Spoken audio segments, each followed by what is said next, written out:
Hello everyone, I hope you are doing well. Today we will talk about how to fix or how to solve the problem of Headspace. You will click on settings, here in this first page of settings, you will click here.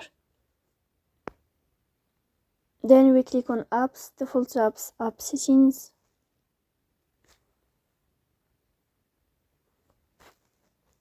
Then you will click on the application of Headspace and you will enter. Then here in this page, you will click on first stop and you will click OK.